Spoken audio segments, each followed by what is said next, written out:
Graça e paz, queridos irmãos, um ótimo dia a todos, uma ótima quinta-feira. Hoje é dia 12 de dezembro de 2024 e o nosso devocional diário está no livro de Apocalipse, capítulo de número 11. Nós vamos terminar mais uma sessão do livro de Apocalipse.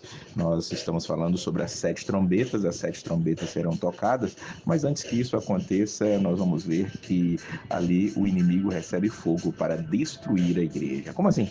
Vamos falar sobre as famosas duas testemunhas. O versículo 3 diz: Darei poder às minhas duas testemunhas, e elas profetizarão durante 1260 dias, vestidas de pano de saco. Quem são elas? São as duas oliveiras e os dois candelabros que permanecem diante do Senhor da terra.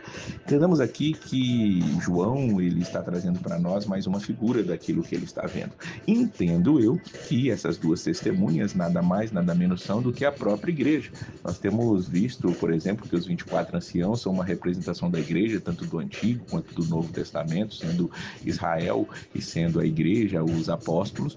Nós temos entendido que as 144 mil testemunhas também representam a igreja, e aqui, nessa sessão, a mesma coisa. As duas testemunhas representam a igreja, porque elas são as duas oliveiras. As oliveiras representariam o povo do Antigo Testamento, e os candelabros, João já interpretou para nós. Se lembra? Lá no capítulo 1, ele diz para nós que os candelabros nos quais o Senhor está andando no meio são a igreja realmente. Então, a igreja está representada aqui. Diz que da boca dela sairá fogo, ou seja, é a palavra, a pregação do evangelho. Elas saem para pregar o evangelho.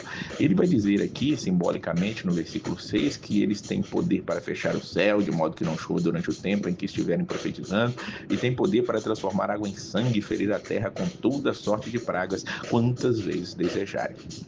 Com certeza, a maioria das vezes que você ouve falar dessas testemunhas, a representação aqui, aquilo que as pessoas entendem que são como Moisés e Elias ressuscitados para poderem estar ali pregando a palavra durante o tempo. Claro, Moisés ressuscitado e Elias que não morreu, foi arrebatado por Deus ali no redemoinho.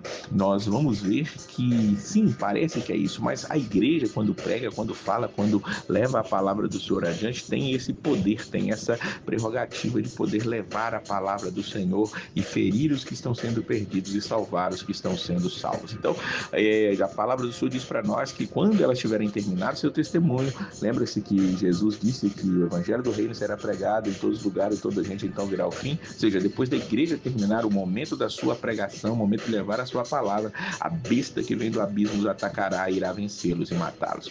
A besta que vem do abismo entendemos como o homem do pecado, como aquele que virá para destruir e tentar destruir a igreja. E lembra-se também que foi dado poder ao mal para tentar destruir e vencer a igreja, vencer os santos. Nós vamos ver mais sobre isso no Apocalipse capítulo número 13. Ele vai vencê-los e vai matá-los. A igreja será perseguida. Este é o momento da perseguição da igreja durante a tribulação e grande tribulação.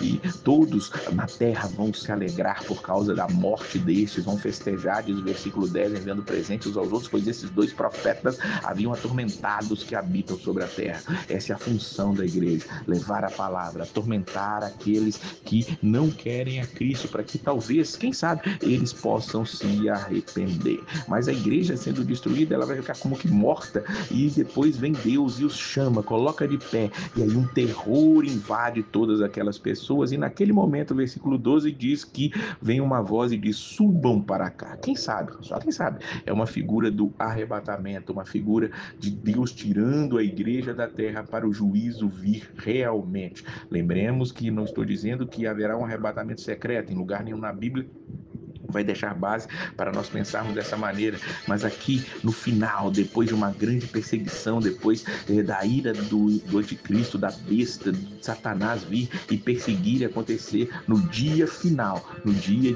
da ressurreição, que Jesus disse várias vezes em João capítulo 6, que João diz que será um dia em que os mortos ressuscitarão primeiro e depois os que estiverem vivos serão chamados. Aqui vai acontecer isso, e naquele dia, aquele é o dia final, naquela mesma hora, diz o versículo 13, cidade houve um forte terremoto, um décimo da cidade ruiu, 7.000 pessoas foram mortas no terremoto, os sobreviventes ficaram aterrorizados e deram glória ao Deus do céu. Veja que esses 7.000 pessoas aqui representam a humanidade como um todo. O 7 sempre tem uma questão de totalidade dentro do livro de Apocalipse. E esse foi o segundo ai, não é o terceiro ainda. É o momento agora da vinda do Senhor e a sétima e a última trombeta será tocada, diz o versículo de número 15. Quando se fala de última trombeta, nós lembramos de Paulo, nós lembramos de Jesus falando da sua vida com grande clangor de trombeta lá em Mateus capítulo de número 24, e quando ele vem e toca, já termina tudo. Diz o versículo 15: o reino do mundo se tornou de nosso Senhor e de seu Cristo, e ele reinará para todo sempre. E o que está acontecendo? Agora todo joelho se dobrará, toda língua se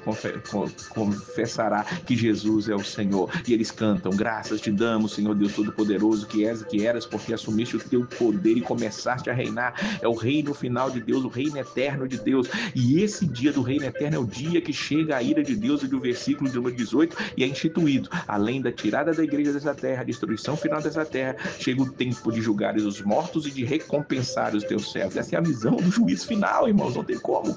Os mortos julgados, os servos compensados ou recompensados, os profetas, os santos que temem o teu nome, tanto pequenos como grandes, e de destruir os que destroem a terra. Então, nós vamos ver a figura do juízo final, e a figura da salvação final está no versículo 19, onde diz: então foi aberto o santuário de Deus no céu, e ali foi vista a arca da sua aliança. Houve relâmpagos, vozes, trovões, o terremoto e um grande temporal de granizo. Se essa não é a visão do juízo final, a visão da volta de Cristo, nada mais o será. Por isso estejamos atentos. O Senhor está nos chamando, nos alertando, nos mostrando. As trombetas estão tocando. A última ainda está para trocar, mas todos estamos sendo alertados sobre a volta do Senhor. Que possamos estar acordados, olhando para o Pai, em nome de Jesus. Que Deus abençoe a sua vida e a paz do Senhor.